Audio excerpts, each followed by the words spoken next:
و دیاسپرا کوردی لە ساڵە 2014 لە سوێدی هات دامەزراندن لێ لەڤان ڕۆژان وێ ناڤەندی لێ کۆلێنی استراتیجیک دامەزراند کوردش دیاسپرا دەبێژە ئەو ناڤەند دێ پشتەڤانیا پێشخستنا ئارمانجین استراتیجیکن نیشتیمانی بکە گەلۆ چاوە. دکتۆر مەنسوور سۆهرابی نوێنەرێ میدیا و ڕاگەهاندنی ناڤەندی لەگەڵمانە. دکتۆر گیان زۆر سوپاس بۆ کاتی جەنابەت.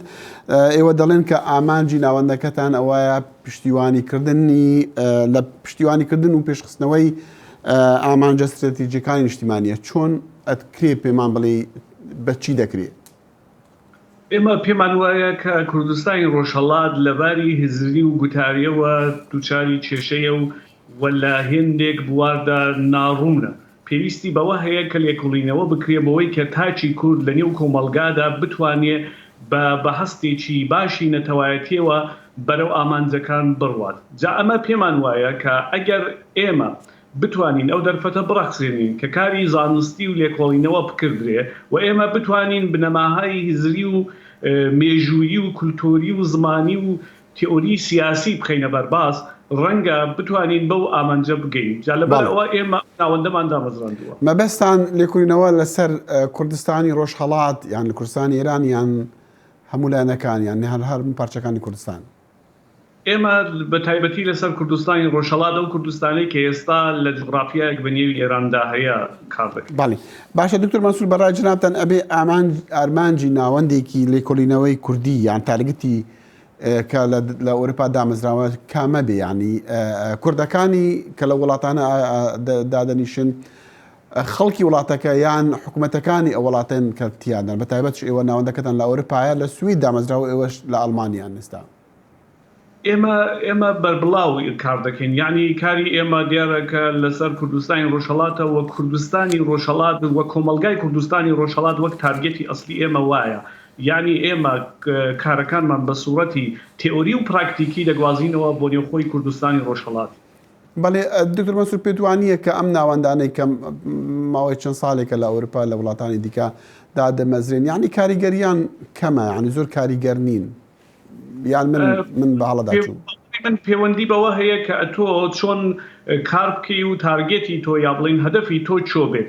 ئەگەر ئێمە تەنانەت لە دەرەوە وەک دیاسپۆرا چاو لە مەسەلەکە بکەین ڕەنگە نەتوانین لەسەر کۆمەلگا زۆر شۆنەوارمان هەبێ، بەڵام کاتێک کە کوردستان بۆ خۆی و کۆمەلگای کوردستان تارگێتی ئەسلی ئێمە هەبێ و ئێمە لەوێ ئیش بکەین دەتوانین شۆنەوارمان هەبێەوە باوەڕی ئێمە. هەڵبەتە هەموو ناوەندێک لە ئەوروپا لە ئەمریکا لە وڵاتانەدا بمەزرێ، یعنی پشتیوانی دارایی پێویستە بۆی، ئەگەر نا ڕەنگە کارەکانی وەکو بڵین سنووردار بکرێن. ئێوە حەزم دەکرد بزانم یعنی لە کاتێکە لە کۆڵینەوەیەک بکەن لەسەر بارودۆخی کوردستان ئەبێ ئەو داهاتتان هەبێ، یەکێک ئەو داهاتنە بۆ دابین بک بۆ ئەوەی ئەو خەڵکانە بتوانن لە کۆڵینەکان بە ئەنجام بگەینن. طبعا وایە ئێمە دەتوانین فاند وەربگرین بۆ بەشانە بۆ جۆرە کارانە فاند هەیە و دەتوانین وەرگرتێەوە داوایە لە هەموو تاچێکی کورد دەکەم لە هەموو دنیا کە پیان وایە کوردستانی ڕۆژهەڵات تووشی قەیرانی زانستی هەیە و دەتوانن یارمەتی دەری ئێمە بن، پەیوەندیمان پێوە بکەن لە هەموو بارێکەوە لە باری زانستی و لە باری مادێەوە ئێمە دەستیان ماچ دەکەین کە بتوانن یارمەتی دەرمان بن بۆی کە بتوانین ئەو پرۆژەیە بە سەرنجام بگەینی.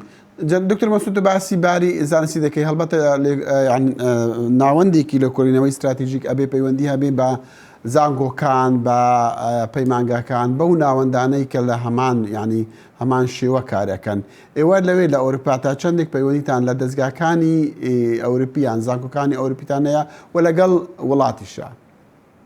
ئێمە بەخۆشیەوە دەتوانم بڵم کە دەستەی دامەزرێنەرمان دەستەیەکی ئاکادمیە و هەمومان بە نوعێکی لەگەڵ زانکۆکاندا ئێرتباط داین و ئیش دەکردرێ لەوێ و لەگەڵ زانکۆکانی نێوخۆی وڵات لە کوردستانی ڕۆژهەڵات ئێمە لەگەڵ هەمویان پەیوەندیمان هەیە و لەگەڵ ئەفرادێکی پسپۆر لەوێ ئیش دەکەین و کار دەکەین و سعی دەکەین کە ئەو وەک عەرزم کردن ئەو پرۆژەی بەرەو پێش بەرین. دیارە ئێمە وەک تینک تانک کار دەکەین کە دەتوانێت شۆنەوار و ئاسەواری خاصی خۆی هەبێت لێرەش لەگەڵ ئەوانەی کە لەو بوارەوە کار دەکەن و یا هاوشێوەی ئێمە کار دەکەن ئێمە پەیوەندیمان ساز کردو و پەیوەندیەکانیش چڕوپرت و پتەوتر دەکەن. باڵێ دکتۆر مەنسوور بە کورتی من لە وێبسایتی ژنامتان بینی مەجموعەیەک ناودار ئەندامی دیاسپۆران ئەندامی ناوەندەکەن یعنی دەمویست بە تایبەتی باسی ئەوم بکەیت چ پرۆژێتان لەبەردەستە ئێستا؟